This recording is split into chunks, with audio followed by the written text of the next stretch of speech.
Savitri टेस्टिव baby centre में आपने इलाज कर आईवीएफ का इलाज कराया, उसके बाद आपको दो बच्चे की खुशखबरी आपको मिली आईवीएफ के ट्रीटमेंट के द्वारा।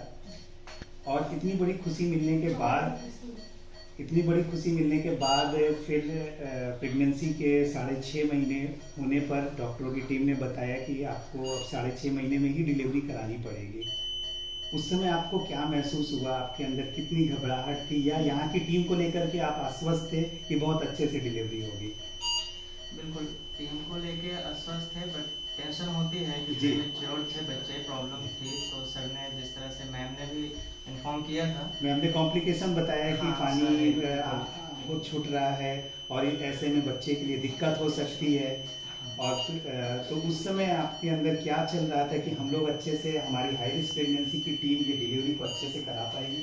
बिल्कुल भरोसा था, तभी हमने जो है आगे प्रोसीड करने के लिए बोला था इस चीज़ के लिए, क्योंकि मैम ने बोला कि चांसेस होते हैं जी, बट हम रिस्क पे ही लेके चलेंगे। तो हमने भरोसा किया कि नहीं, बेहतर हो सकता है। बिल्कुल, इसीलिए हमारी टीम का नाम भी हाई रिस्क प्रेगनेंसी की टीम है जी। ये सारे रिस्क, इस तरीके की रिस्क की डिलीवरी, ये सब लोग हम लोग हाई रिस्क प्रेगनेंसी में कवर करते हैं और अच्छे से डिलीवरी कराते हैं जैसे आपकी हुई है।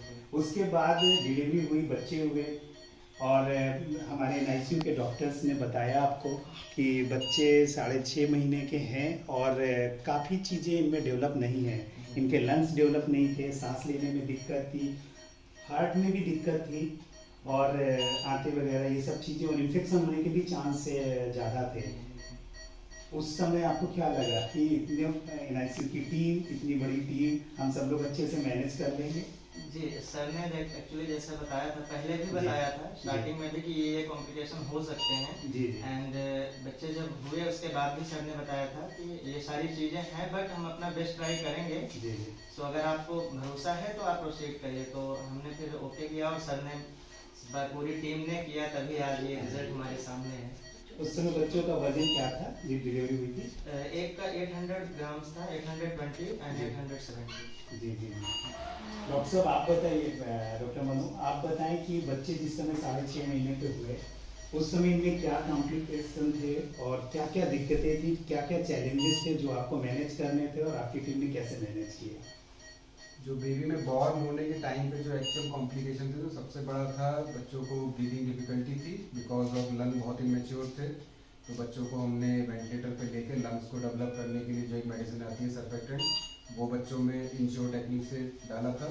फिर विद इन 24 आवर बच्चों को एक्टिवेट करके हमने सांस की छोटी मशीन जिसे हम CPAP बोलते हैं उस पर रखा था। फिर इतने छोटे बच्चों में जो सबसे मेन कॉम्प्लिकेशन आता है वो है कि बच्चे कई बार फीड लेने में बहुत प्रॉब्लम शो करते हैं। तो उसके लिए उनका एज पर दी गाइडलाइंस ग्रेजुअली फीड वॉल्यूम को स्टार्ट किया गया। उसके लिए मदर की काफ़ी सपोर्ट रहा। स्टार्टिंग में हमें मदर से मिल्क भी अरेंज कराना था। तो वो बच्चों को ग्रेजुअली जैसे जैसे बच्चों ने टॉलरेट किया उसको फीड दिया गया स्पेशल टेक्निक से ट्यूब के थ्रू और under all aseptic conditions. Plus mother में लीकिंग की हिस्ट्री थी तो बच्चों में इन्फेक्शन सिंस बर्थ से था, तो उसको ही स्टार्टिंग से एग्रेसिव मैनेज किया गया है। इस तरह करके हमने स्टेप बाय स्टेप बच्चों को मैनेज किया था और आज फाइनली बच्चे हम डिस्चार्ज कर पा रहे हैं। डॉक्टर मोदी, ये आपके लिए हमेशा की चीज़ें हैं आप मैनेज करने का, कि ये कभी कभी ऐसे चैलेंजेस आते हैं आपके सामने? बिकॉज ऑफ हमारा हाई रिस्क सेंटर है तो हमारे डे टू डे बेसिस पे इस तरीके के एक्सट्रीम प्रीमेच्योर बेबी बॉर्न होते रहते हैं और सक्सेसफुली डिस्चार्ज भी होते हैं। हमारा जो एनआईसीयू का सक्सेस रेट है इन एक्सट्रीम प्रीमेच्योर बेबी, जो बच्चे 28 हफ्ते से कम हैं उसमें अप्रॉक्स 80 to 85% हम सक्सेसफुली डिस्चार्ज कर ले जाते हैं। और 28 अबव हमारा जो सक्सेस रेट है अप्रॉक्स 95% है। और जो मिनिमम हमारा सर्वाइवल है एनआईसीयू में 635 ग्राम का है जो 26 वीक के बेबी थे। डॉक्टर अनुज आप बताएं, आपका एनआईसीयू में ऐसी क्या विशेषता है जो अदर एनआईसीयूज में नहीं है, और आपने क्या यहाँ पे स्पेशलिटी कर रखी हुई है कि जिसके कारण से हम लोग इतने अच्छे से रिजल्ट दे पा रहे हैं? बेसिकली इतने प्रीमेच्योर बच्चों में इन्फेक्शन खतरा बहुत ज़्यादा रहता है। जी जी। तो हम लोग बच्चों को इन्फेक्शन से बचाने के लिए नो टच टेक्निक का यूज़ करते हैं। तो मतलब मिनिमम टच जिसे कहते हैं, और हर बार हैंड वॉश करके बच्चों को टच करते हैं। जी जी।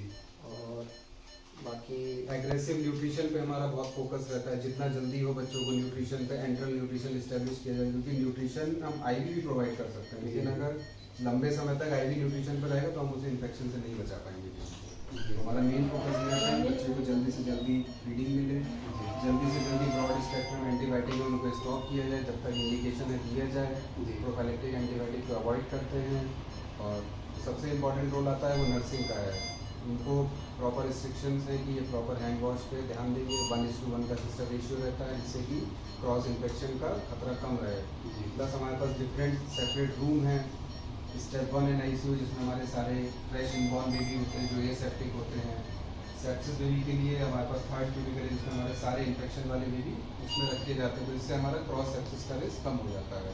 प्लस हमारे पास एक स्टेप डाउन है, जब बच्चों में सारी इन्वेजिव मॉनिटरिंग खत्म हो जाती है तो सिर्फ फीडिंग एंड ग्रोइंग के लिए हमारे पास सेपरेट रूम है, उसमें बच्चे रहते हैं, तो वहाँ से सक्सेसफुली डिस्चार्ज होते हैं। इस तरीके से 3 डिफरेंट लेवल के NICU जिसके कारण हम इतना अच्छा सर्वाइवल रेट दे पाते हैं। अदरवाइज अगर सिंगल क्यूबिकल होगा ही, उसमें इन्फेक्शन भी है, नॉन इन्फेक्शन भी है, सिक बेबी भी है, नॉन सिक बेबी भी है, तो हम इन्फेक्शन को बचा नहीं मुझे लगता है यही एक विशेषता है कि जो अदर NICU और हैं उनसे और यहाँ के जागृति के NICU में यही मेन डिफरेंसेस है कि हम लोग सबसे बड़ा 3 स्टेप में ये काम करते हैं।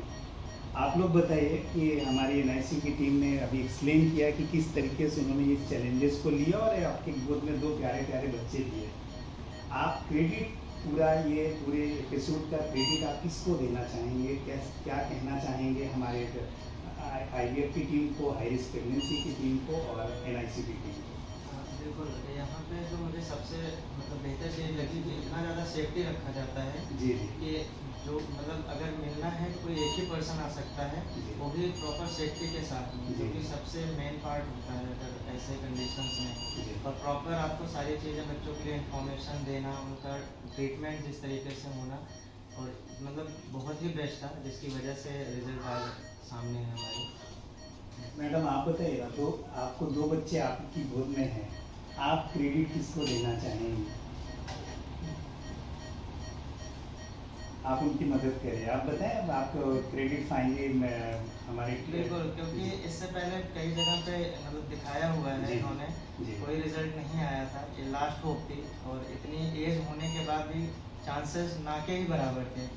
तो आई थिंक सब कुछ ही है हॉस्पिटल की ही वजह से, आज यहीं की वजह से है कि आज ऐसा कहीं ना कहीं आपका भी जागृति टेस्ट बेबी की सेंटर की सफलता के प्रति विश्वास था, बिल्कुल जिसका नतीजा आज आपकी गोद में है। डेफिनेटली जागृति टेस्ट बेबी सेंटर और यहाँ की NICU की टीम के द्वारा जो बच्चे आपको हैंडओवर किए गए हैं, इसके लिए आपको ढेर सारी बधाई। Thank you.